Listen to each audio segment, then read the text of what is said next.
Halo sahabat Spill Novel Donghua, kita akan membahas cerita Donghua berjudul 100.000 Tahun Pemurnian Qi. Sebelum kita lanjut, jangan lupa siapkan kopi dan cemilannya agar lebih nyaman mendengarkan alur cerita novel ini. Untuk membuat saya semakin semangat, jangan lupa subscribe, like, dan bagikan alur cerita video ini. Dialek itu tertegun. Dia membual dan mengira dia tak terkalahkan, tapi Su yang bahkan lebih baik darinya. Saudaraku, aku akan mengirimmu keluar, kamu tetap di sini, itu terlalu berbahaya. Kata dialek tulus. Su yang tersenyum tipis tanpa menjelaskan, dan berjalan ke depan Gunung Juebing. Ling Qingshu, Su yang memanggil. Leluhur, apa yang kamu ingin aku lakukan? Ling Qingshu melangkah maju. Saya tahu di mana pintu masuknya. Nanti, Anda akan melakukan seperti yang saya katakan. Sebelum kata-kata Su yang jatuh, seruan datang dari sisi lain. Apa ini, mengapa memancarkan cahaya keemasan? Jantung Su yang bergerak-gerak. Sangat merepotkan untuk membuka pintu masuk gunung es, dan ada banyak anak tangga. Orang-orang ini tidak akan beruntung. Kucing buta akan membukanya jika bertemu dengan tikus mati. Kebetulan saja ia membukanya. Pergi, ayo kita pergi dan lihat, kata Su Yang. Ketika saya berjalan, saya melihat sekelompok orang berkumpul di kaki gunung dengan kepala terangkat, menjulurkan kepala mereka seperti leher bebek, melihat ke puncak gunung es. Di Gunung Dingfeng, cahaya keemasan perlahan terang, cahaya keemasan bersinar di seluruh, dan itu sangat suci. Apa ini? Pasti ada harta karun di dalamnya, jika tidak, penglihatan seperti itu tidak akan terjadi. Orang-orang membicarakannya, dan mata mereka penuh dengan antusias. Aku mengetuk, dan mereka benar-benar membukanya, gumam Chen Fen. Namun, Su Yang juga tidak khawatir, mereka menemukan pintu masuk dan tidak bisa masuk karena ada batasan di luar pintu masuk. Pengekangan arai akan memancarkan tekanan spiritual, dan jika kekuatannya tidak cukup, akan terluka parah, dan terbunuh di tempat. Cahaya keemasan perlahan padam, dan dengan keras, di tebing curam gunung es, batu es terluar jatuh, dan sebuah lubang terbuka. Apa yang ada di dalam gua ini? Apakah ini masih perlu dikatakan? Ini benar-benar harta karun. Kultivator jin dan sedang membicarakannya, melayang ke udara dan bergegas ke pintu masuk gua. Kenapa kamu tidak pergi? Su yang menanyakan dialek di sebelahnya. Saat ini, corak dialeknya galak, dan saya tidak sabar untuk segera terbang ke dalam gua. Tapi dia tidak melakukannya, malah dia selalu di samping Su Yang. Aduh, saudaraku, aku ingin pergi juga, tapi jika aku pergi, kamu akan mati, apa yang harus aku lakukan? Dialek itu berkata tanpa daya. Su yang terkejut, melihat dialek itu, matanya berangsur-angsur bergerak. Dialek bisa menyerahkan harta itu dan melindunginya, dan dia adalah saudara sejati. Meskipun Su yang tidak membutuhkan perlindungan. Kamu baik, kata Su yang dalam diam untuk beberapa saat. Mereka semua akan dibom, percayakah? Kenapa? Dialek itu agak bingung. Kamu akan tahu nanti, kata Su Yang. Dia tidak percaya dialek dan menganggap kata-kata Su Yang sebagai lelucon. Ledakan. Tiba-tiba, dalam periode inti emas terbang dengan kecepatan ekstrim, sosoknya mandek, seolah menabrak pelat besi. Ada ledakan suara ledakan, dan penggarap inti emas memuntahkan darah dan jatuh ke tanah. Sekelompok reparasi inti emas jatuh ke tanah seolah-olah mereka sedang meletakkan pangsit, dan debunya beterbangan. Semua dialeknya konyol. Tiba-tiba, dia menoleh dan menatap Su Yang. Su Yang tersenyum dan berkata, lihat, saya tidak salah. Dialek itu tercengang, tidak tahu apa yang terjadi.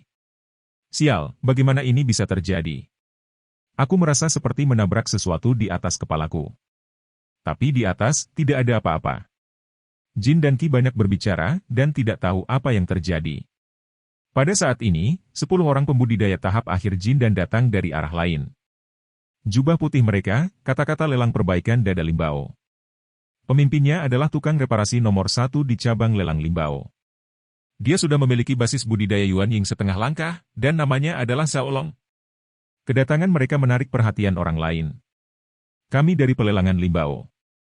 Xiaolong tersenyum dan menunjukkan identitasnya. Ternyata itu di lelang Limbao. Para penggarap inti emas yang tergeletak di tanah menepuk-nepuk debu di tubuh mereka dan berdiri. Midi ditemukan oleh lelang Limbao, dan lelang Limbao lah yang membawa kelompok perbaikan inti emas ini ke dalamnya. Para pejuang periode pil emas ini semua memberikan wajah seniman bela diri lelang harta roh sangat banyak. Semua orang sudah tahu bahwa ada larangan masuk ini, dan kita harus melanggar larangan ini sebelum kita bisa masuk. Tapi, jika kekuatan tunggal kita tidak bisa diguncang sama sekali, maka kita perlu menggunakan kekuatanmu untuk bersatu. Setelah masuk, pelelangan harta roh kita hanya akan mengambil salah satu pedang roh. Jika kita mendapatkan pedang roh, kita akan mundur, bagaimana dengan itu? Zhao Long berkata perlahan. Para pembudidaya inti emas lainnya saling memandang dan berkata serempak, oke. Senyuman muncul di sudut mulut Su yang bagaimana orang-orang ini bisa melanggar batasan yang dia dan pelayan kecilnya buat saat itu. Jika benar-benar rusak, Su yang hanya akan menemukan sepotong tahu dan memukulnya sampai mati. Larangan ini tidak bisa dipatahkan bersama dengan semua upaya, itu hanya bisa dipatahkan oleh satu orang. Su yang tidak bisa membantu tetapi berkata. Zhao Long memandang Su yang dengan heran. Orang yang bisa mengatakan ini seharusnya seorang ahli, tetapi dia tidak menyangka bahwa dia hanya seorang kultivator kecil selama masa pelatihan. Penghinaan segera muncul di matanya. Siapa kamu? Seorang kultivator dalam masa pelatihan Ki benar-benar dapat memasuki tempat ini, dan masih berisik di sini. Zhao Long berkata dengan bangga. Dia berada di tahap akhir Jindan, dan kultivator dalam periode pelatihan Ki adalah sampah di matanya, dia bisa ditusuk sampai mati dengan jari, dan nadanya secara alami angkuh. Ya, saya dalam masa pelatihan Ki, ya, Anda tidak suka masa pelatihan Ki. Su yang sedikit mengernyit dan berkata dengan tidak senang. Secara alami, tidak mungkin bagi Zhao Long untuk memastikan bahwa Su yang berada dalam periode pelatihan Ki hanya dengan mengandalkan napas Su yang. Zhao Long berlama-lama di samping Su yang dengan jejak energi spiritual, dan menyelidiki Su yang dengan hati-hati. Kemudian, Zhao Long sedikit mengernyit. Orang ini benar-benar dalam masa pelatihan. Tapi seharusnya tidak, tempat ini, bagaimana periode pelatihan Ki masuk? Lupakan, tidak peduli, mungkin itu murid dari keluarga tertentu. Zhao Long bergumam beberapa kali sebelum menoleh untuk mengabaikan Su yang. Berbicara dengan seseorang yang sedang dalam masa pelatihan Ki adalah menyia-nyiakan hidup. Saya tahu di dalam larangan ini, ada formasi yang merupakan inti dari larangan tersebut.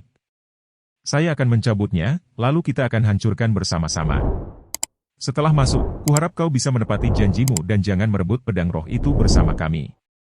Setelah Zhao Long selesai berbicara, sosoknya melompat dengan ganas, tubuhnya seperti naga yang berkeliaran, dan jubah putihnya mengambang dan tidak terkendali. Ledakan. Zhao Long terbang di bawah larangan dan meledakkan pukulan, getaran larangan itu seperti guntur, bersinar dengan cahaya keemasan. Tiba-tiba, di samping larangan tersebut, sebuah lingkaran putih dengan batu sebesar batu tiba-tiba melayang, lalu menghempas ke tanah, menimbulkan debu. Sial, ada sesuatu dalam lelang limbau ini, dia benar-benar mengeluarkan susunannya. Su yang sedikit terkejut. Semuanya, ini masalahnya, kuharap semua orang bisa menggunakan 100% kekuatan untuk menghancurkan benda ini bersama-sama.